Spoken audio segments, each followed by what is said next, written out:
It is time for another scary story with Stella Halka. Little Miss August, the young ghost of Beach Haven, which is where some people who live in Beach Haven reside. The dunes of any shoreline after dark lend themselves to the propagation of tales of mystery and intrigue. So too do the swamps and meadows that form in the tidal waters that separate the island from the mainland. There is much of the stuff of legends that abounds on the Long Beach Island, but this story lacks much of it. It is told by five members of a family, all of who have visited Beach Haven like everybody else for more than a dozen summers. That's a lot of summers to spend in one location. They are solid. On your iPad. They are solid. They are solid citizens of Cherry Hill, New Jersey. A local place. Both husband and wife in the professions, and each child now at prestigious colleges in Pennsylvania. Because they fear the ridicule and suspicion that surround the tellings of ghost stories, they ask that their names be changed in return for their story. Accommodating them, we trust their anonymity will not taint their credibility. Let us call them Doug and Diane, and their children Kathy, Bess, and Todd, even though those are not their proper titles. It is noted that their story lacks many of the elements of the classic ghost story because it is stupid. It is played out on a crowded beach, in a lively restaurant, irony, and in a comfortable beach home. It involved not a willowy figure in the fog or a pirate's curse, but a very real and very young girl, who I'm assuming was alive. Young, for certain. Real, you decide.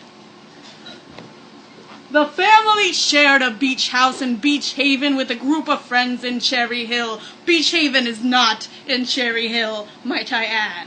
Lucky for all, some members of the partnership preferred to occupy the place on the off-season, allowing fair access to all when they wanted. The month of August belonged to this particular family. However, and every year, they would, and still do, spend the entire month at the oceanside retreat.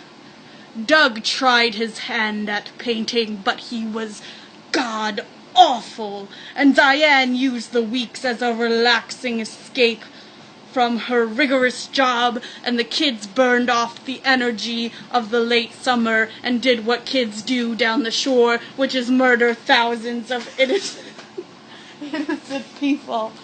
Wow, stop laughing. It's a true story. You wouldn't laugh if it happened to you.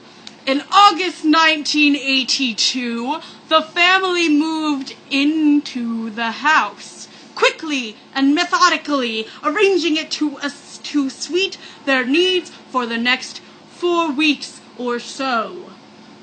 The bedrooms were promptly arranged with the family's belongings, and their lives shifted gears from the rush of the suburbs to the release of Long Beach Island. As had been the tradition for perhaps half a dozen years, Doug quickly set up his easel canvas palette and was anxious to begin his terrible paintings.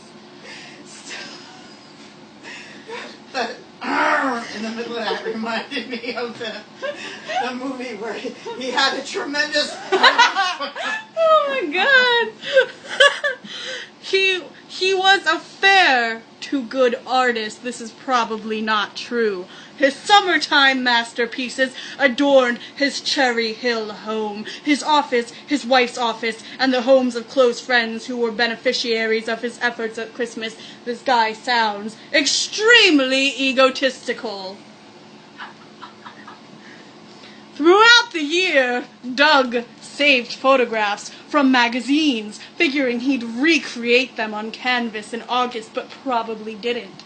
This year, he thought he'd try something different. All along, a most lovely subject for painting had eluded him, although it was ever present and all around him. He decided this year to paint a seascape. Granted, the view from the house lacked the rocky coastline, the lighthouse, and much of the romance of the average seascape. Still, there was a rickety snow fence undulating through the dunes, with sharp blades of dune grass spiking into the view. It was simply stated, but effective enough for an interesting piece. The second day at the beach house, day number 2. The first brushstrokes were applied to the canvas. Dun dun dun! By the end of the first week, the painting was well along. Doug was pleased with its progress because he was an egomaniac, and Diane, his harshest critic, agreed that it would be a fine addition to their personal collection of Doug's efforts just to make him feel good. After a busy day of activities on the beach during the second week of their stay, Doug retired to his studio to put the finishing touches on the painting. He had already decided on a title for it. August. A bit unoriginal. But this says that it was actually a bit vague, perhaps. But all in the family would know its significance. Weary from the play and the work of a typical day of the beach home ownership, Doug and Diane trod the spiraling staircase to their bedroom. It would be unusually quiet that night, with the children away at sleepovers at friends' homes. All that follows may be disconcerting and even implausible, but both Doug and Diane swear that it is every word true. There are several signs, as an interviewer can detect, that add credibility to an otherwise incredible story. All of those signs were evident in Doug and Diane's testimony.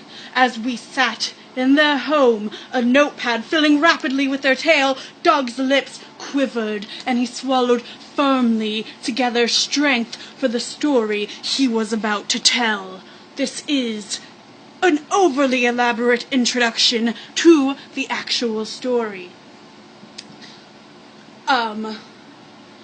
You've got to understand up front, Doug began, that Diane and I do not go around seeing things. We go around not seeing things. Seeing things, I mean.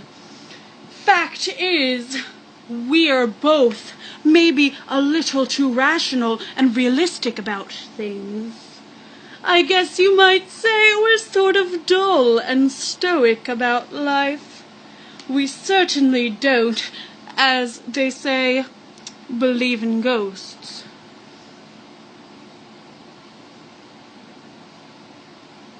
Diane nodded in accordance.